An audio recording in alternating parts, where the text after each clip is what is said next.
2, 1, action. Let's go. Welcome back, everybody, to this week's episode. This is the First Time Pictures podcast. My name is Julian, and this is my host, Anthony Ruth. And in this week's episode, we are reviewing The Running Man, starring Glenn Powell. And yeah, we just watched the original movie in 1987 starring Arnold. Check out our previous episode if you want to hear our thoughts on that one.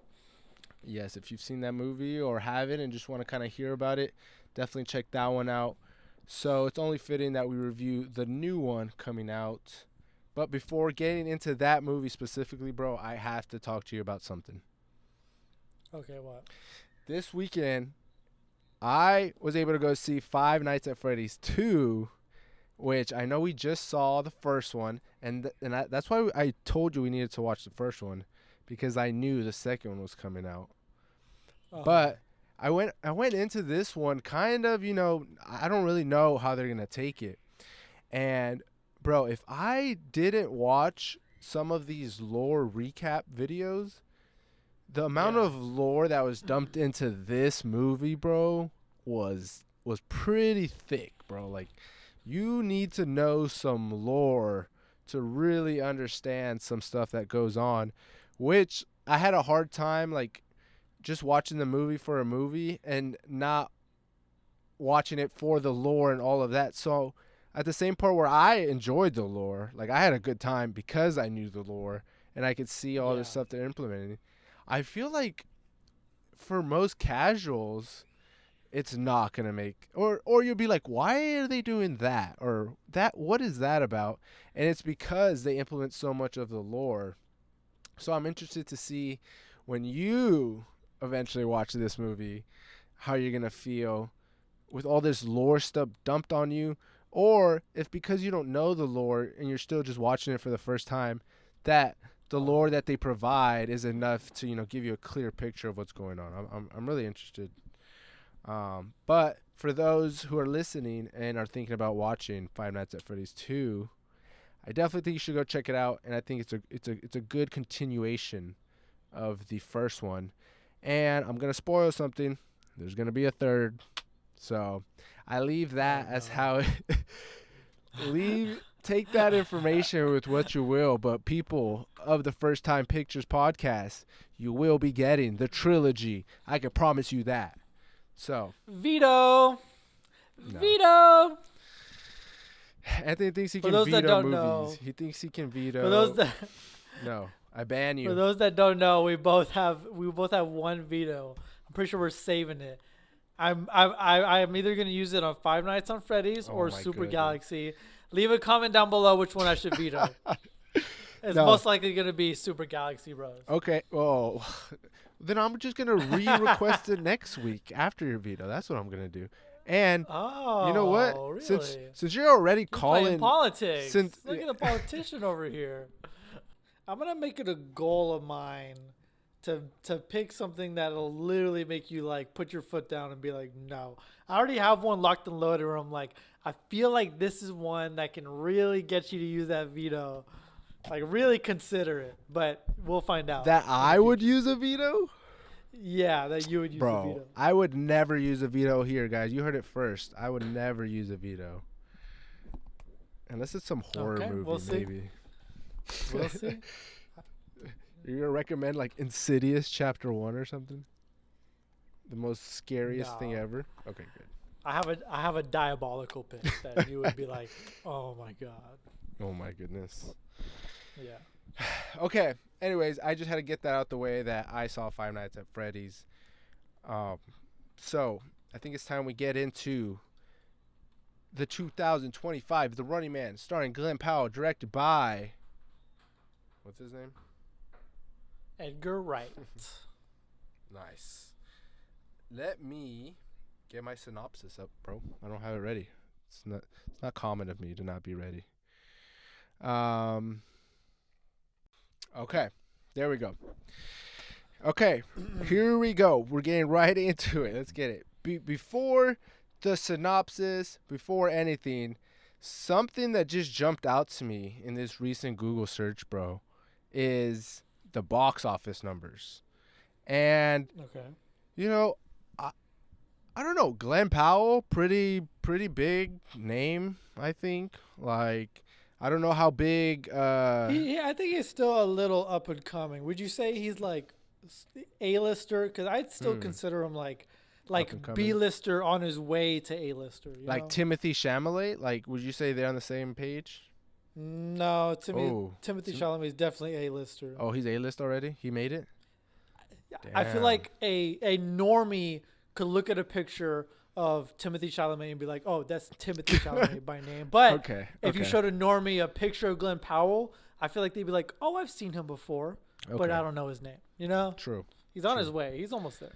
Okay. Yeah, I guess he isn't the biggest star, but the movie had a budget of 110 million, only grossing, and yeah, it's still out in theaters, so maybe it could get a little more, but it's only Uh grossed huh. 60 million, and its opening weekend it did 16,000 around America. That's not a big off box office number. So not a lot of That's people definitely went not. out to go see this movie. Even though, I mean, you look at the Rotten Tomato score, it came out at 64%. Not the worst, not the best. That's like your average movie. I feel like in Rotten Yeah. Tomatoes score, still not Yeah. scoring enough. Do you think just people didn't know about it, or do you think the word of mouth played a part into it not doing good? Because I thought this was gonna be Um, big. Like I thought it was. I don't know why I thought this was gonna be like the movie of the action movie. Glenn Powell, all this, all that. it's hard to say because I think Edgar Wright hasn't been able to become a like he just isn't a household director's name. Like Yeah. people know Steven Spielberg, all that stuff, and even if Edgar Wright has some of the greatest movies ever made, I just think he's not a household name. And same thing with Wes Anderson. Like when Wes Anderson comes out with a movie nowadays, he does not make money. Like he is not breaking box office numbers. Yeah. He's also going negative because I think he's still sort of niche. And same thing with Edgar Wright. I think he's just sort of niche. And maybe, I think, what do you think? You tell me. Do you think there's an overestimation on Edgar Wright's name or an overestimation on people who give a crap about the Running Man? I would say just how you and so the reason I also bring this up is because I was gonna kind of bring something similar to that, but like Edgar Allan, like I wouldn't know his name unless you told me he did Baby Driver. You keep saying Edgar Allan. It's not Edgar Allan Poe. It's Edgar Wright. Edgar Wright. I don't know where I get Allen. No, there's a figure Edgar out Allan there. Poe. Edgar Allan Poe, and I swear in my head to correlate the two, I was like Edgar. Okay, anyways, Edgar Allan. Yeah, yeah, yeah. Edgar Wright. Like, if you wouldn't have told me he did Baby Driver, and I know you've named off some. He didn't do Scott Pilgrim, right? Yes, he did. Okay, Scott Pilgrim, and then some of the other few that you've mentioned that I haven't seen, but I hear you mention them a lot. Unless you told me he did those immediately, if you said his name, I wouldn't have Yeah. been able to. So Yeah. for me, he's not even household for me, and maybe that's just me, but still. So when I was going into this, I was like, okay, well he had some bangers, all this stuff, and when I was reading some of the discourse around the movie and the fans of Edgar Wright, they were, I don't know why I kept hearing like, this isn't Edgar Wright, this isn't him, this is mainstream. What? Yeah, that's what I kept hearing, and I was like, well, it did feel like an action movie, and Yeah. I don't know if there was anything really in there that screams like Edgar Allan. Like, like if you watch a Tarantino movie, he does something and it's like a Tarantino style. Maybe I'm not familiar with it. So, but nothing was really screaming Edgar Allan to me. It felt, I don't want to say like a Fast and Furious movie, but it just Uh-huh. gave me that vibe, just action, crazy stuff. It wasn't, in my opinion, like the most, I don't want to say expressive. I don't know. So when people were saying like, this isn't him, I was like, oh, well, maybe this is the first movie he's ever gotten this big of a budget. He, is trying to appeal to make sure he can get the budget. I don't know. Whatever might go into a director's mind. Uh-huh. And so coming into this movie, I'm like, well, I don't think most people are going like, oh yeah, in 1987, The Running Man, and then they really care about it. I think it's just Yeah. like, oh, there's an action movie, Glenn Powell, Thanos, and I'm in. Yeah. Like, I feel like that's Yeah. where most people come, and then you have that small audience of Edgar Wright fans who love him and want to support him, and then you have an even smaller audience that's the Running The Man Running Man novel, fans. yeah, like the novel. Oh, the novel. Yeah, Yeah. okay, yeah. Then you have the '87 fans, and then less than that, you have the novel fans. So Okay, so there are certain signature shots that he has. Like he's known for his transitions. He's known for these zoom ins, and so like in Baby Driver, whenever he would put the car in a different gear, you would see this like rapid zoom in to the wheel, rapid zoom in, cut to the him shifting the gear. And I'm like, I saw that shot, and then I saw other shots where he has very. There were so many shots, in my opinion, that were very Edgar Wright. But I okay. think my takeaway from this wasn't that like he wasn't creative enough or that he didn't go all out. I think he, to me, it felt like he focused on what this movie or what the book is. Like it just felt like that's why my one word was adapted. It felt like, oh, he took this movie and he adapted it. So he only did things, in my opinion, that were appropriate for the theme. Like he didn't want to take over the theme of the movie because he wanted to make his directing style a priority. I just feel like Mm, the what's the word?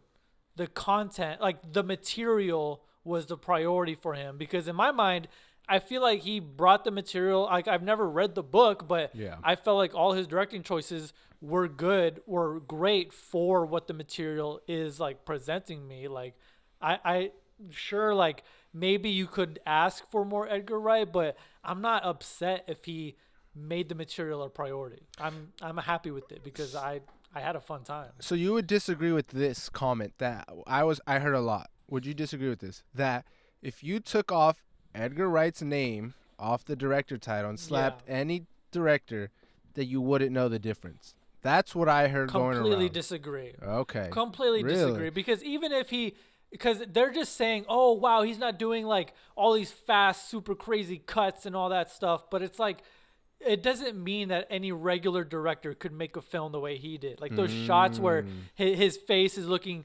forward to the profile and you see in the background it's his mugshot.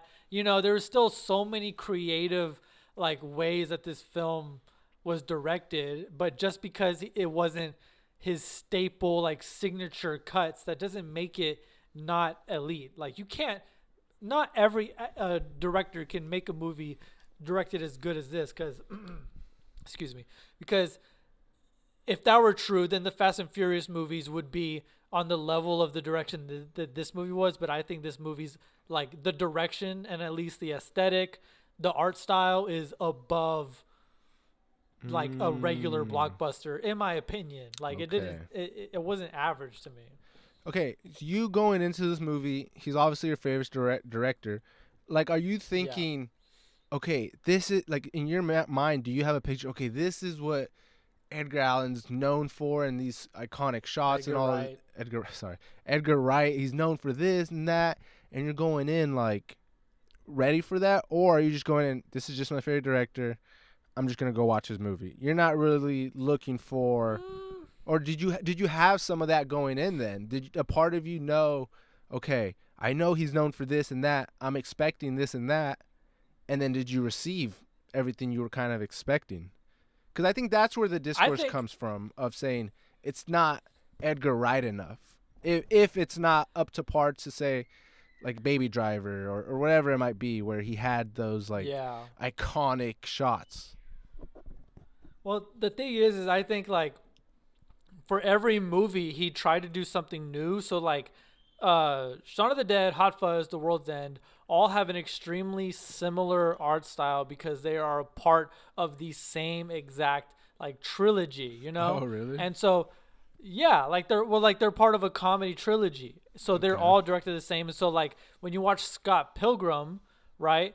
Those people who watch that, they're not going, wow, this is exactly like Shaun of the Dead, or this is just like Hot Fuzz, because it's a whole different story, and like he adapted it. The artistic choices he made for Scott Pilgrim were artistic choices that were based off of what the material from the comic book was, right? So he already did what he like that what he did for the Running Man. I think he already did for Scott Pilgrim, and people are like thinking that they're one-to-one comparisons, but it's like every director when they're making a new movie, they have to think of something new to do because like maybe Wes Anderson's the only person to like get away with doing the same thing, but even then he's like story-wise and Tarantino, like joke-wise, Quentin Tarantino kind of does something similar, but at the same time he'll flip it story-wise.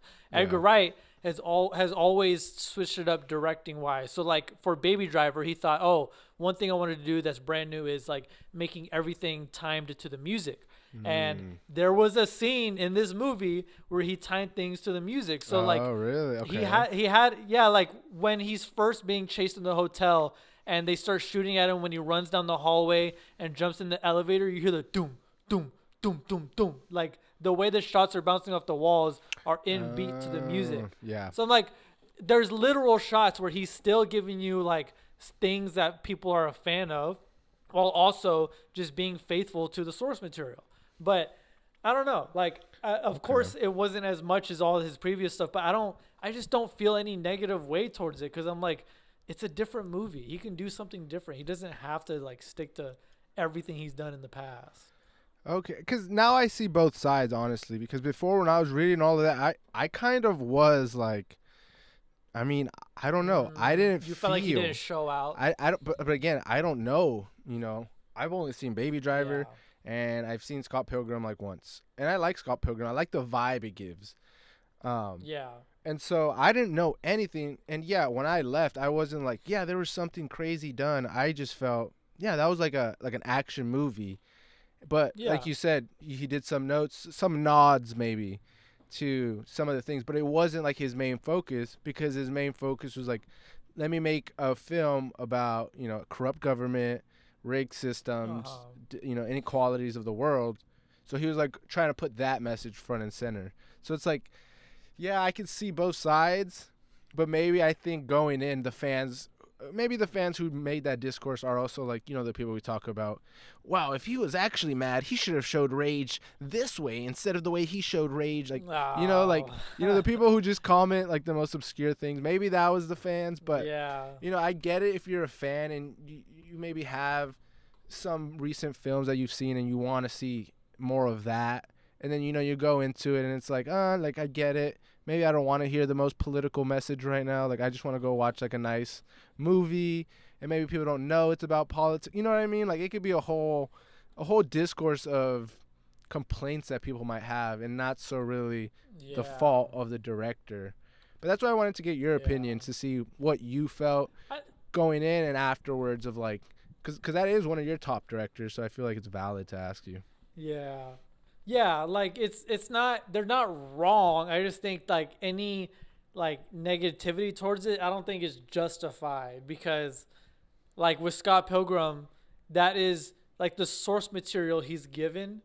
There's so much to build off of it, with like how there's like these dream sequences and they're like, you know, skating through dreams and empty voids, and there's all these ways to like create, like the source material opens up creative doors, but this source material doesn't open those doors for that type of creativity, in my opinion. And so I'm like, I don't know, like I don't blame him, because I think about what could he have done differently. I'm like, I don't know if inserting all these whip pans and like extra fast cuts in this area would improve the film. Like that wouldn't like make it a better movie. Yeah, and that's what I was gonna bring up too. Before we read the synopsis here, we're defending Edgar Wright's freaking reputation here. But he said on an interview he was trying to keep 30% of the source material accurate. So he says 70% is from the novel, 30% is new interpretations. And yeah, like you were saying, you can only make, you know, him going underground and talking to a guy to give him an outfit like so entertaining. Like it's not like you can cut to here's $1, grabs $1, puts $1 in his pocket. Like, you know, you can't do those pan whips, all these crazy cuts. Yeah, exactly. So Yeah, like you're saying, if he's trying to keep this novel that was created, in the 80s, like, and trying to bring that to today's standard, like, he had to. Yeah, he'd have to change the source material, which he's like, well, the whole point of adapting a book is bringing the book to life. Like, Yeah.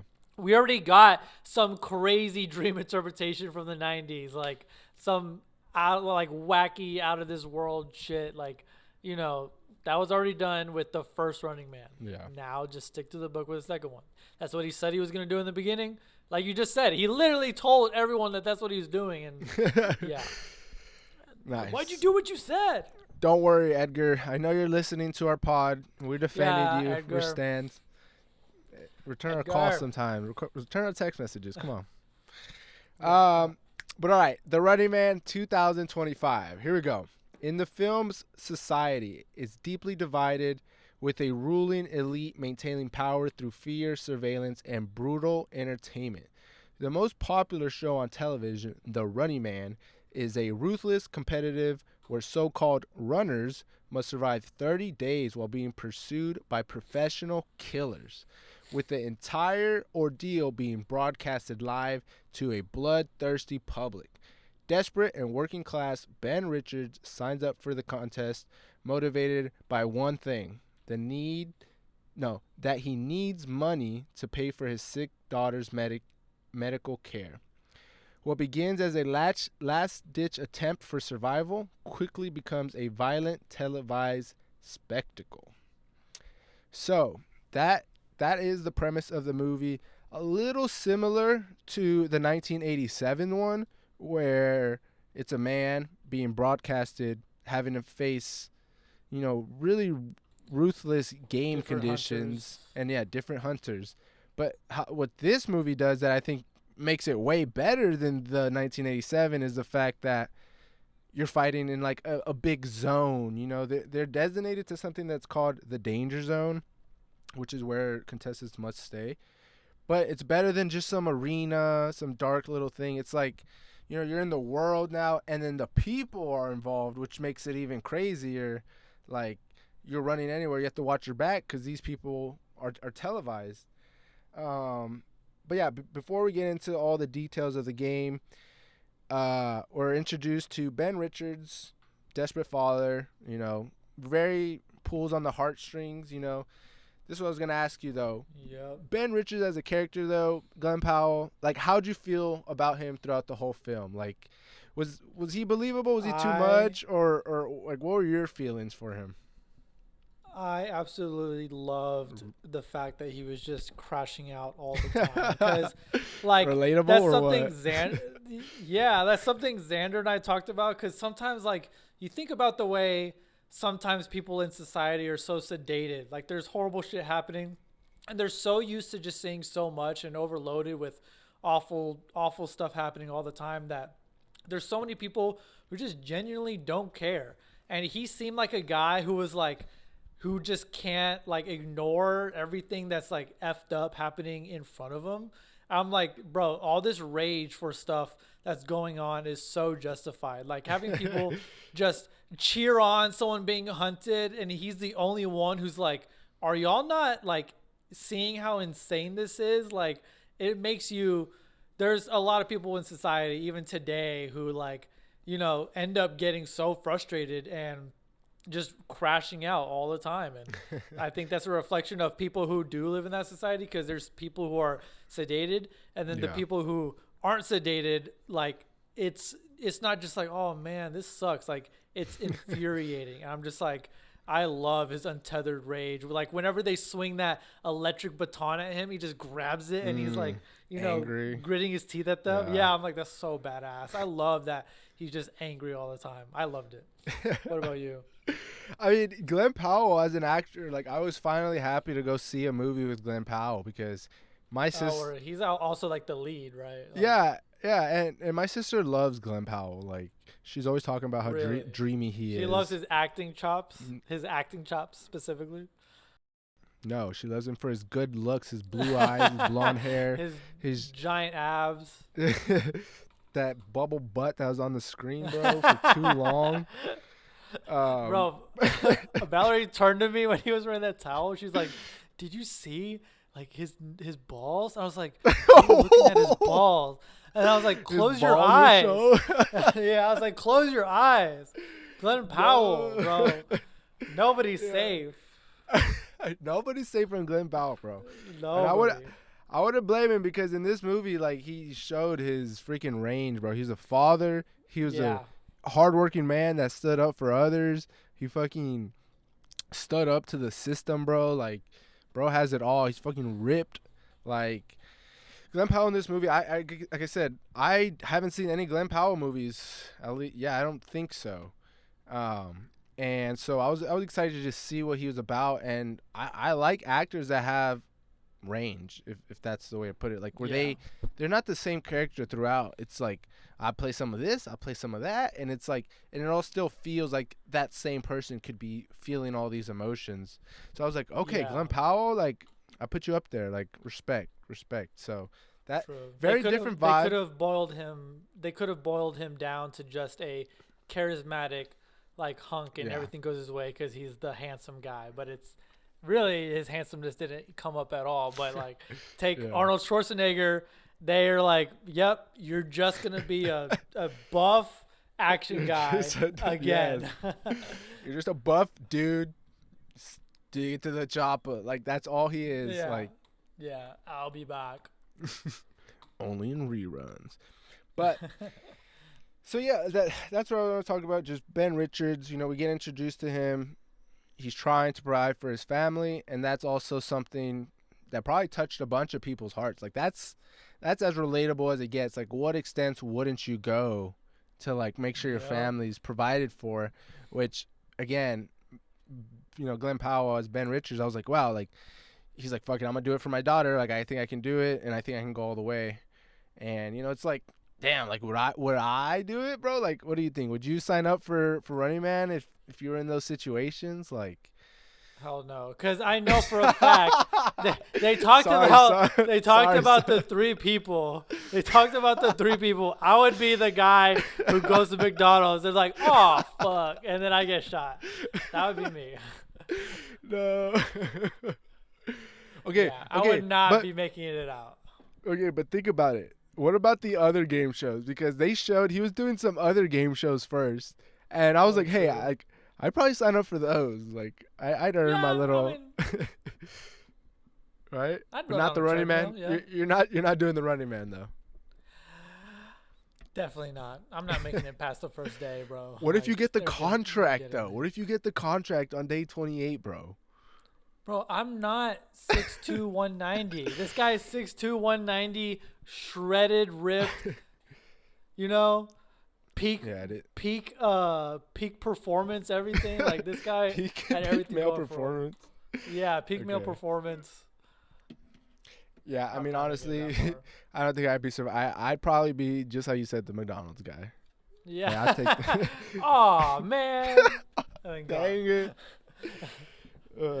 But okay, so we're introduced to him fending for his family. He goes and signs up for these games that are, small games, but then gets drafted into the Running Man, where we get introduced to what's the guy's name? It's something Killian, but the real actor's name, I don't know his name, but it's Thanos. Oh, Josh Brolin. Josh Brolin. We get introduced to Josh Brolin. And what did you think about his, like, producer / executive character versus, and I want you to compare it to the 1987 one. So we're not going to be comparing, what's his name? Why isn't he appearing up in the cast? That's crazy. They don't have him listed in the, Coleman Domingo, the black guy who was the actual showrunner? Yeah.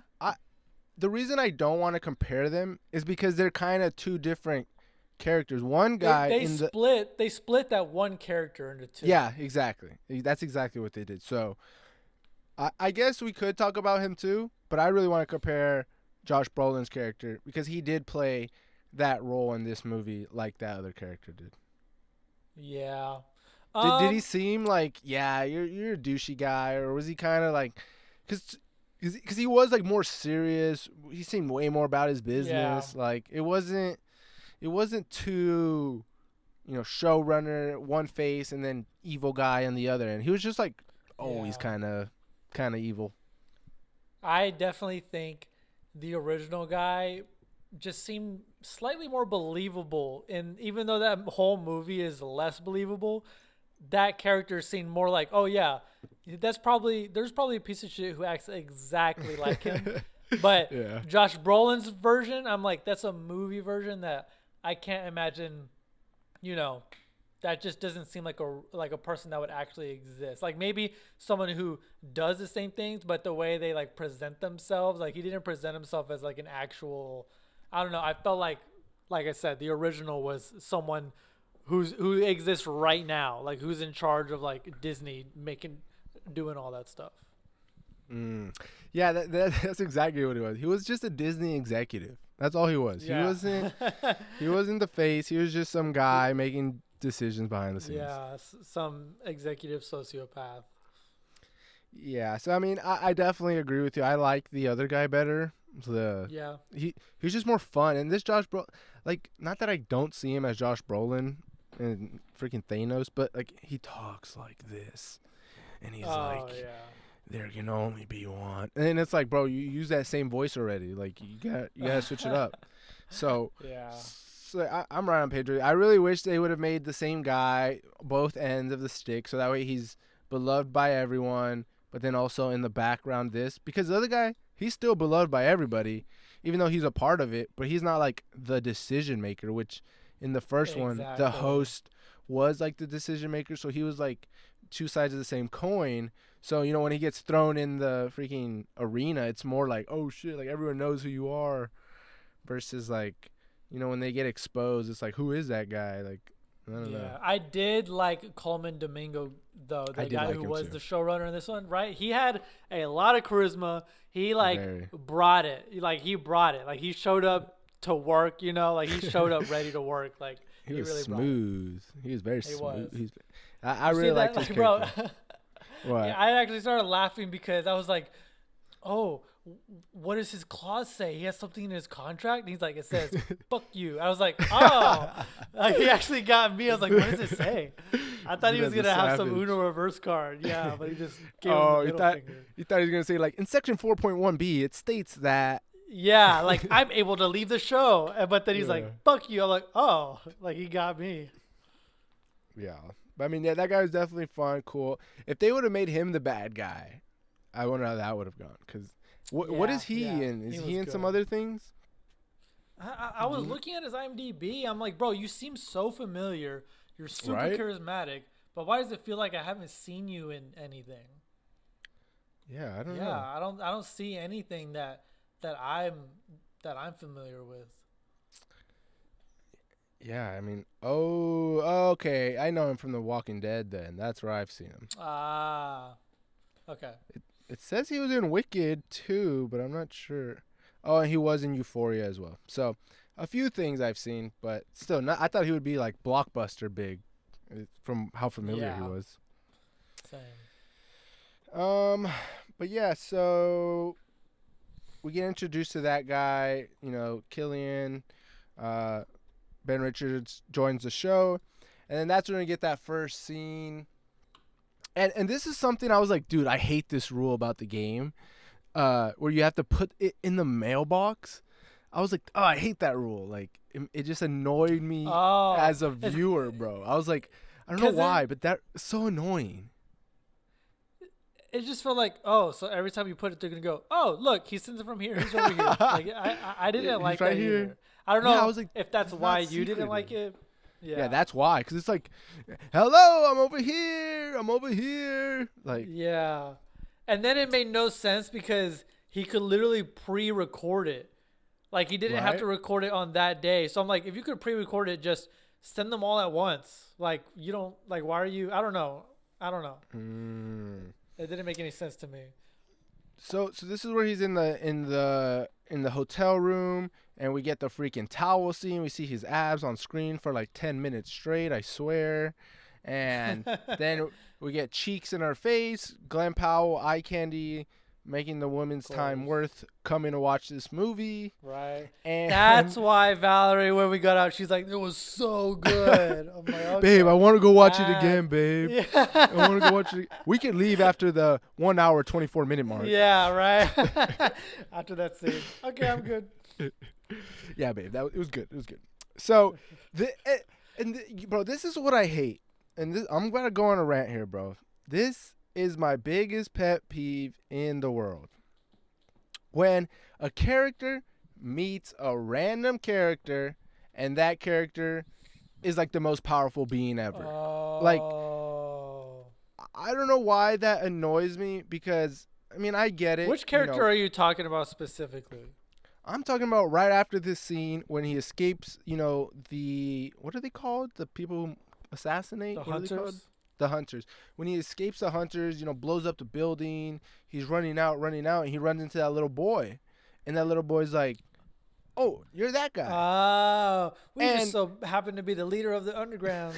Yeah, my brother runs the #1 underground podcast that has to do with the game that you're in right now. And I'm like, bro, what in the coincidence is this? And Yeah. I mean, shout out that guy. That guy's from a show I watched. What's his name? Let me see.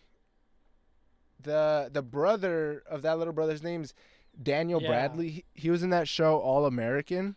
So I'm happy for him. I'm like, okay, you made it to mainstream, but still, The big that screen.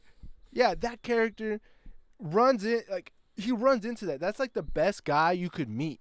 You know what I mean? In that scenario, Yeah. the #1 person to meet is that guy. Maybe Michael Cera's character, close, maybe first, but that guy is the #1 guy in the whole world that you could meet at that exact moment. He gives him insider about the games, and I get maybe we needed this character to, give us some dialogue about the games and the inner workings, but still, Yeah.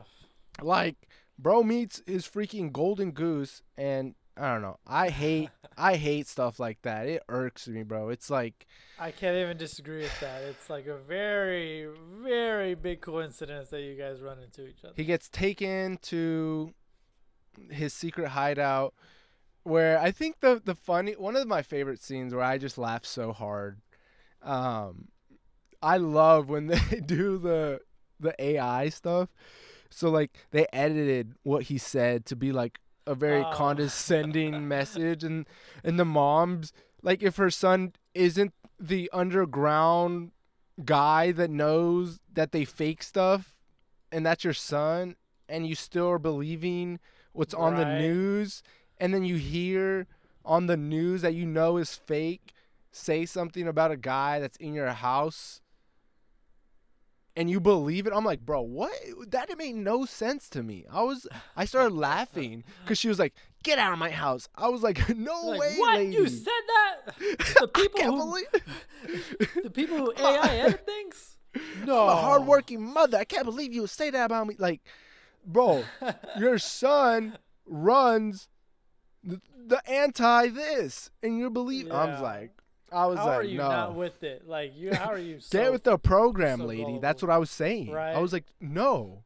So that irked me right away too, because I was like, oh, women, bro. Like, come on, bro. Like, can you just let my brother freaking survive? And Right. at this point, I kind of want to talk about the two other characters. They die at this moment. They show the guy, obviously. He's at a McDonald's ordering, and he's like, "Hey, you know the running games? The Running Man?" Oh Yeah. yeah, trying to flirt and everything. I'm a contestant on there, no biggie. yeah. If he dies So right away, dumb. I actually hollered so loud at that. And then the girl freaking Bro, burning she had to a death. gruesome death. burning Gruesome. by those little Bro. kids, bro. Yeah, so anyways, that happens.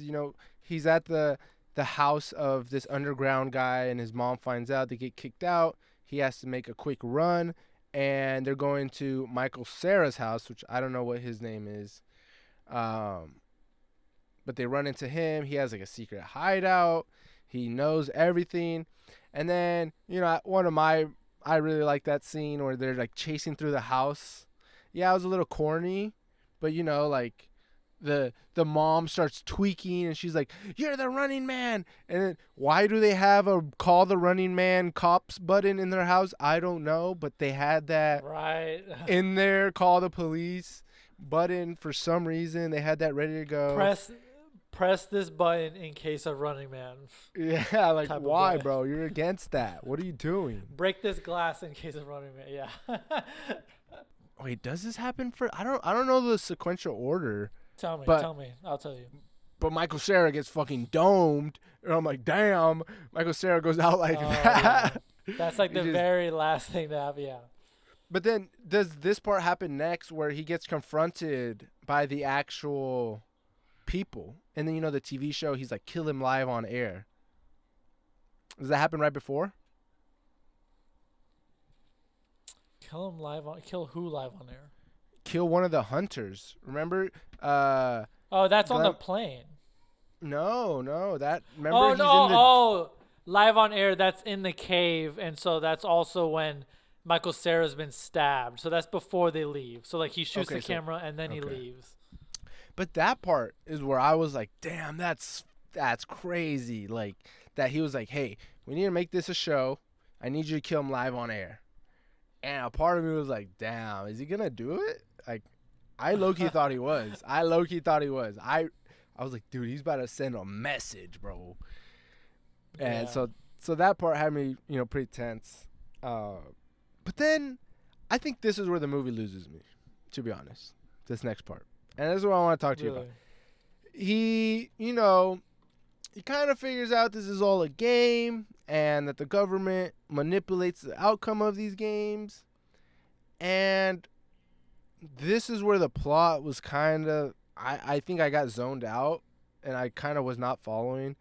But the whole, like, I have a bomb and people are going to let me through. And then this new girl, which I was like, okay, is this girl going to be a part of it? And then she ends up being a part of the rest of the movie. I was just kind of didn't care about this whole next plot of the film where, he's like in on it and they know he's in on it, but they haven't officially told him he's in on it, And that's where, like, I don't know why for me, I didn't really like that part. I didn't like the in the car scene with the girl. He had a gun to her head and then put the gun down. Then she I was just like, what is this? I don't know why. And I can't really explain what it is. But it felt like too easy. That part felt like that's it. You're just the hunt just is kind of over. But why? Like, they don't know you know anything. They know you've just been running. So how do they know to let you through? You know what I mean? Like, they had barriers and no one was communicating. He knew they were going to let him through. Like, he just knew it was already orchestrated? No, because remember he was talking about how they only kill you once, like, the ratings are, like, they know to get the max rating. So he's like, oh, I know they want to milk this. Like, there's still more to milk, so they're not going to kill me in this moment. Like, they're going to let us through because we've learned from the pattern of, like, when they decide to kill people from the guy, like, the brother. He was saying, like, oh, okay, based on, like, the pattern that he revealed to me on how the final guy dies, this isn't when they would kill me. So yeah, I mean, I get it. It just kind of felt like, I don't know, it was like just no climax for like a good 30 minutes there. When we were watching a lot of action, he's running, he's hiding, they're actually trying to kill him, and then we run into that. I was just like, oh, that felt kind of easy.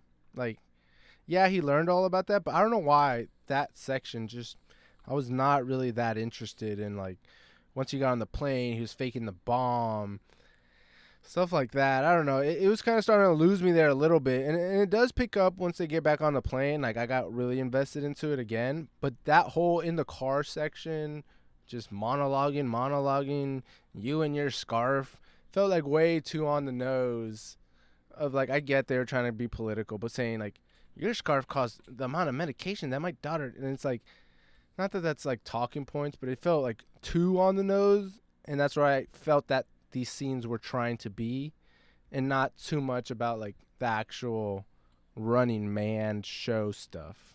Which I get it's both, but I was like really invested in it. He just finished. Michael Cera just got shot. He just got on a chase, like all of that, just to go sit in a car for a couple scenes, and I don't know. I guess you didn't feel that way. You felt it was good, necessary. Yeah, I mean, it just felt like the talking points from the beginning, for me, because it started Yeah. off with showing how like we're in the slums. There's people who feel or who live all right, and they make a living off of exploiting our need for money, and Yeah. then it's kind of the same talking points once he's in the car. Yeah, that's where I was like, okay, we already heard all this. It does also not feel like normal though, because it's like two people don't just in a hostage situation don't just start talking about Start opening the up. class war. Yeah, the class Yeah. war in America. Yeah. Like people don't really just start talking about that. I mean, I guess he's literally in the class war. Like he's literally in it, like Yeah. fighting the class war himself. But yeah. Okay, so yeah. I guess if you see it, you know what I'm talking about. You can feel how you feel, but Yeah. You know. someone we haven't talked about, which was one of my favorites, was the lead hunter guy with the mask. He just looked cool, bro. Like I loved. He always had. Yeah. He was throwing together a fit, bro. Like any scene you see him in, he had that shit on, bro. Like, bro was decked He was out. color coded. Dude, he was. He even he had was these little holes because he's like, I need to be able to insert my sunglasses around bro. my ears, bro. Yes, I need this tailored. He got a you peeped tailored that. mask. He had that shit tailored, bro. He had it on, bro. So, shout out that guy. That guy's actually badass, bro. Like I really thought he was cool. Like, we're jumping ahead here a little bit, but we get after he has that fake bomb scene. He gets to the plane. He's demanding stuff, faking that he has whatever. And they do the face reveal of that guy we were just talking about, which I was like, oh, that's hilarious. That scene, he was like, take off your mask. He's like, no. He's like, then blow us up or something. And the producer's like, take off your mask. And he's like, man. And he takes off his mask. I was like, oh, I didn't expect you to look like that, but okay. I mean, you still got that shit on. I see you. And then we get into the plane scene. And this is where I think my favorite scene in the whole movie happens. It's the cockpit scene where the plane like goes down suddenly and everyone's floating, and then he grabs the gun and just pop, kills him right there on the spot. Oh yeah, bro, that was bro. Is that not a fucking badass directing? Like, no, that like was how clean. is that not cool? Yeah, like That was come on. clean. I thought that was super clean. I was whoa. We got you, Edgar, bro. That was clean. Yeah. No, I love that scene. It was I was like, oh, that felt like pop, and it just zoom. I know So- it was so smooth. Yeah, that's what I really like. And then I really liked when they reveal the hunter guy we were talking about is like, I took that deal. I was season 1 contestant. Yeah. I was like, oh shit, bro. He was this the is one who badass. lasted 29 days. Yes, I was like, that's badass, bro. Like, I fuck with that. I was so glad that was him Yeah. because that guy you is literally a badass saw what mofo. he would become if he Yeah. took the deal. Mm-hmm. Exactly. And I don't know. I really like how they, not really like, but it's very creative how the directors are gonna spin stuff because they're like, okay, you kill this hunter and you become the new, guy. Like they have this whole plot ready, like it's an anime, bro. Like they know what's gonna be the next story arc of their upcoming character. And I was like, bro, this is like so twisted and crazy. And so, the guy still tries to kill Ben Richards, even though the producer tells him not to, or I think it's because Ben Richards didn't sign the contract. I don't know, but this guy still wants to kill him. And then, we get some hand-to-hand combat. I really like that, on his gun, did it say, like, faith or something? Yeah, Like, I forgot. No, there was, like, destiny and... What was it? It was Destiny and Fate. Yeah, I think it was Fate. Fate, yeah. So he had like Fate on his gun and then Destiny on his knife. I was like, You okay, can't that's clean. escape destiny. I know that's Yeah, such a yeah. badass line. You can't That escape was clean. destiny. So that guy had some good one-liners. I'm not gonna lie, he had some good ones. He did. He did. So we get that scene. They're fighting. He breaks a window. His parachute goes off. He's stuck on the window because his parachute's on the other side. And then he gives the girl a parachute, pushes her out, has her release the flyers, and then Ben Richard freaking kamikazes. I don't know where. No, not kamikaze. He just gets exploded, right? Like they explode him.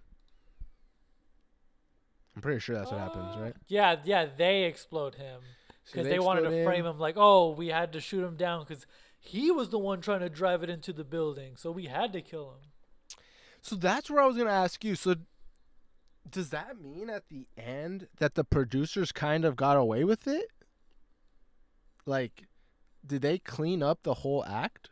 That's what I'm wondering. Oh yeah, they thought they did, but I think like the reverse, the Uno reverse propaganda was so strong that like they're like they followed through with their cover up, but I don't think their cover up worked because it showed that at the end like the general public was clearly still on his side, and I think they thought he was dead. So to the general public, like they never once were like happy that he died, and I think they don't know he's dead, but at the same time it's like a conspiracy. Like that guy made the video like, look, you see his cockpit, we think he might be alive. You know?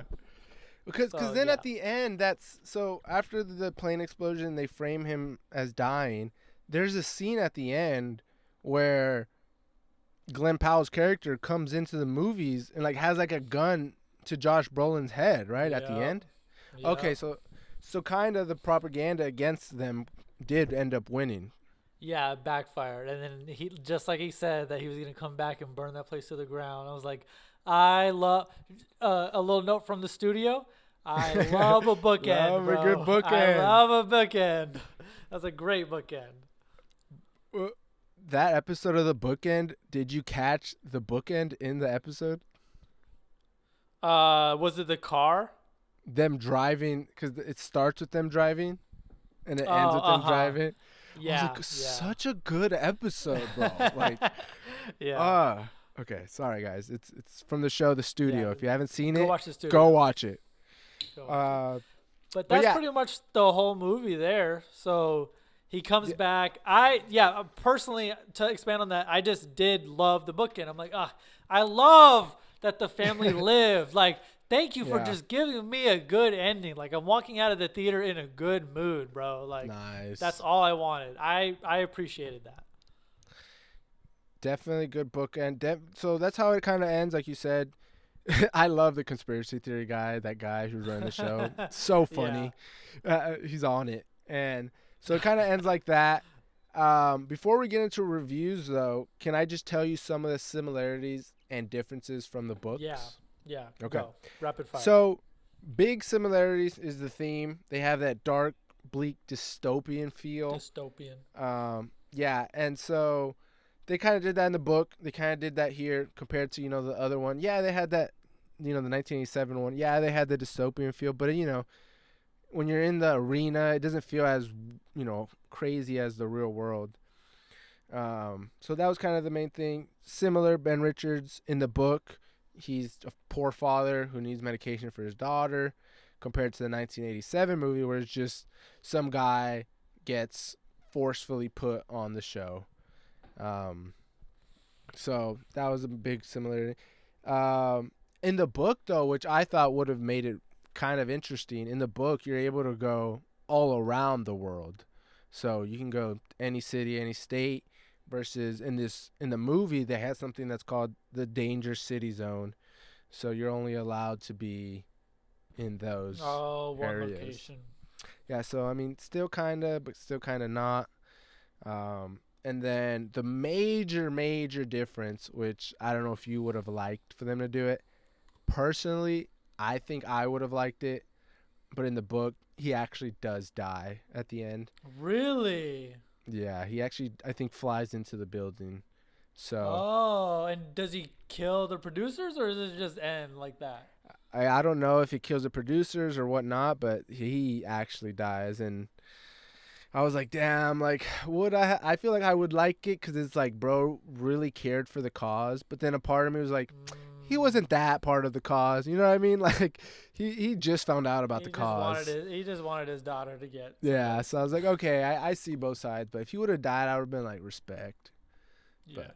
But whatever. So those are kind of the main differences, similarities. Obviously, in the 1987, it was in an arena versus like actually in the real world. I think I prefer the arena thing. But yeah, so that's been our review of the 2025 Running Man. What rating do we use last time? Because I think we got to use a different one. Oh, how many hunters are you? Sending out to Wait, hunt this did we movie? use that one? No, What did we use? use like I could have how swore we said how many hunters are you killing for this movie. nah. Sounds original, bro. I guess we'll find out in post. Let's go with it. All right, nice. So, bro, on a scale from 1 to 10, how many hunters are you sending out for this movie? How many hunters am I sending out? A good 8. A good 8 hunters. Out of 10. Really? Yeah. Damn. I just had a good time. Like it's not Okay. like I can say it's probably my least favorite Edgar Wright movie, Okay. but that's because I think the rest of his movies are 10 out of 10s and he made it 8 out of 10. Yeah. So it's like, Yeah. sue him. Like, who cares? Great movie. Had a good time. That's good. What about you? For me, I'm going to have to just send out 5.5 hunters, bro, to be honest. 5 out of 10? Really? I'm only sending 5 That hunters out. low? That's low. That's To be below honest- the average critic score. Dude, to be honest, it's just like, I don't know. Everything felt pretty like I've seen before. I would prefer to watch, Hunger Games over something like this.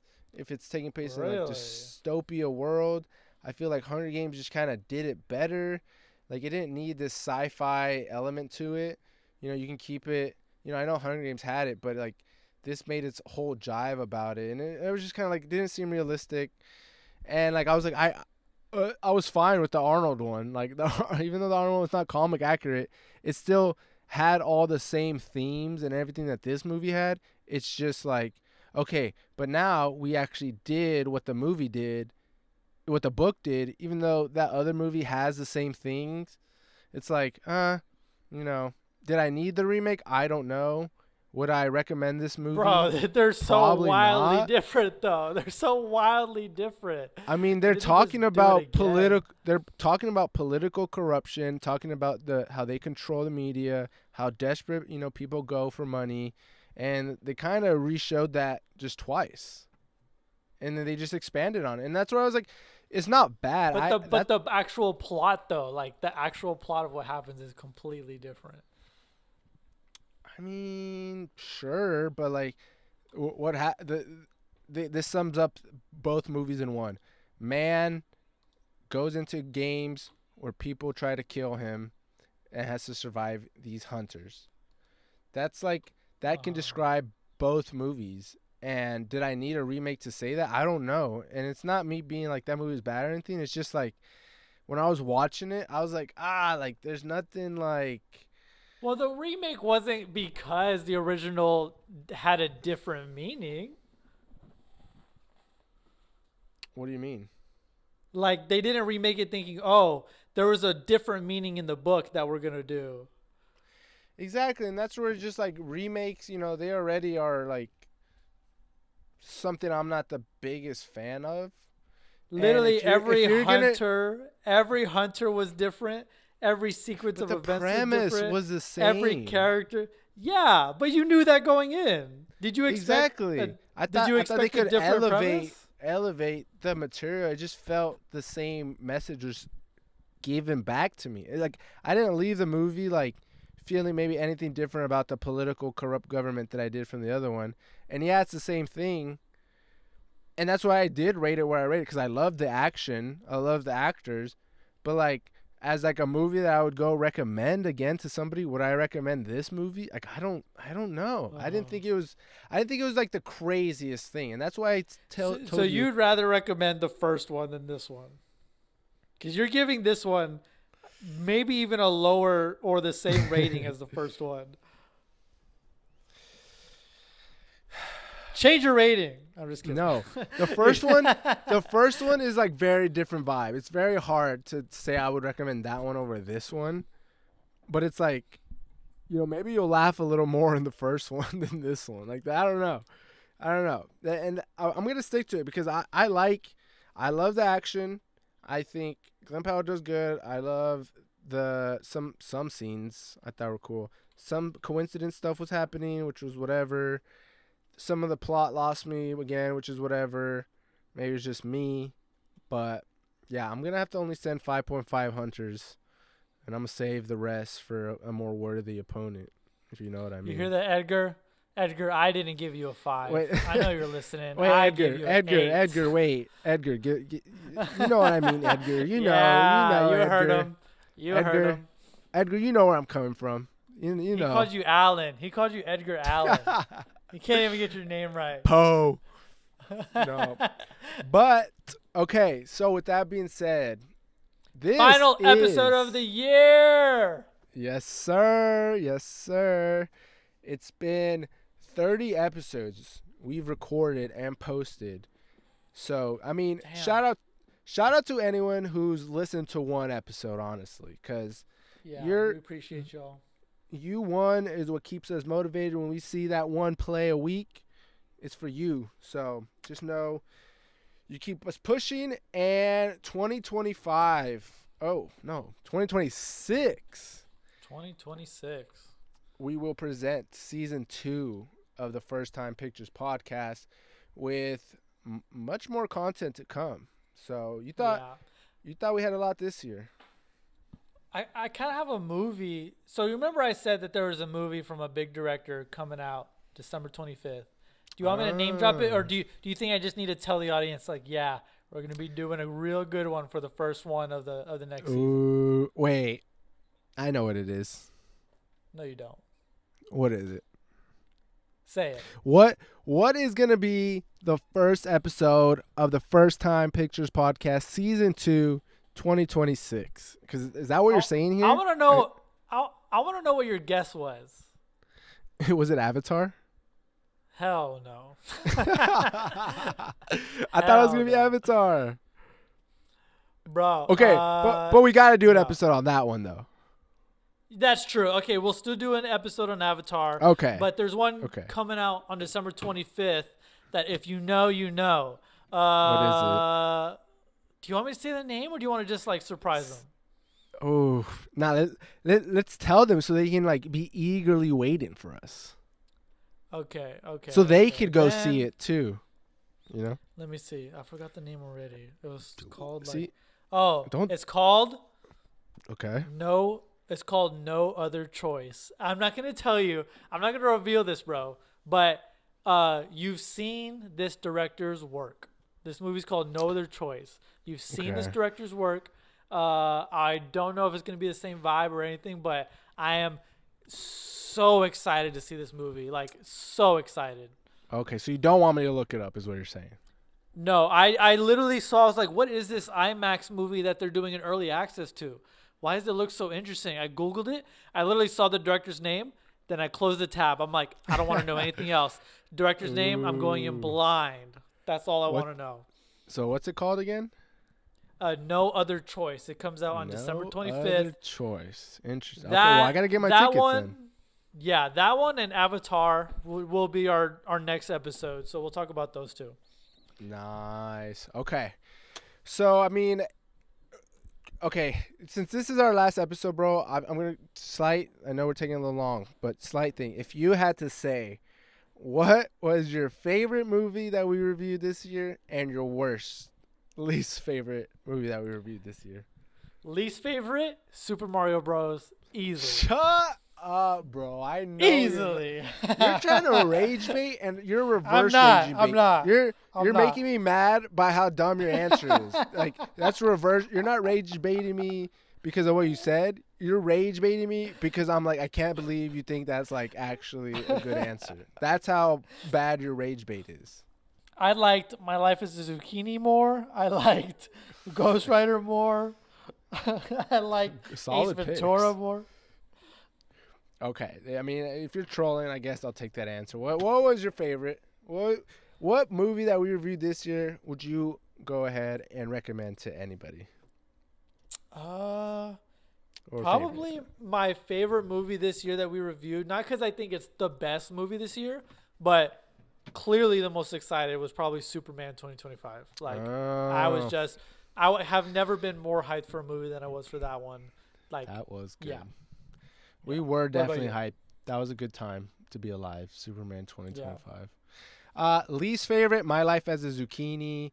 I don't. What is that movie about? And then number favorite. Honestly, I think the movie that like I was like, wow, movies can Let get me guess. deep. Let me What? guess. What? Oh, you said movies can get deep? Oh fuck. Which one was Not that? not deep in an emotional way, but deep in like that's a good plot. Deep. Oh, Neja 2. No. Because I was gonna say I think that's the best movie we reviewed this year. That honestly. probably is the best in terms of like grand scale epicness, to be honest. Yeah. But for me, the movie that I watched and I was like, wow, I really like that movie and I will recommend it to everybody and I think the plot is really good is The Prestige. I think that's my Oh, obviously, that's like your favorite movie of all time now. dude, honestly, it's up there now. It's like I really like that. So, if you guys haven't Yeah. listened to any of those 4 episodes that we listed, our worst and our Go check 'em out. favorites, definitely give those a listen. And Also, please leave a like, and if you can, leave a review or like anywhere. Give us something, please. We'll take anything. Yeah, we'll take anything. yes, if you could leave anything on our podcast or Spotify comment, we will try for the new year to bring those up and we'll talk about them. So Yep. leave your comments on our opinions for whatever movie, recommendations, whatever. We'll bring them up. We'll have a segment for it. We'll brainstorm the segment like first time comments. Yeah. Let us know. Yeah.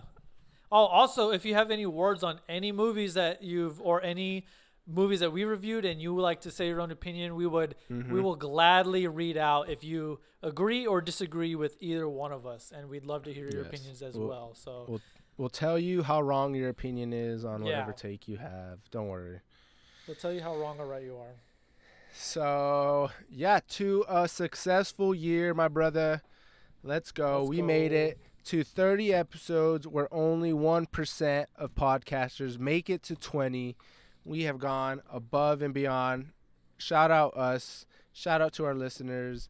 And here's to a good 2026. All right. All right, y'all. See y'all later. See ya. Peace.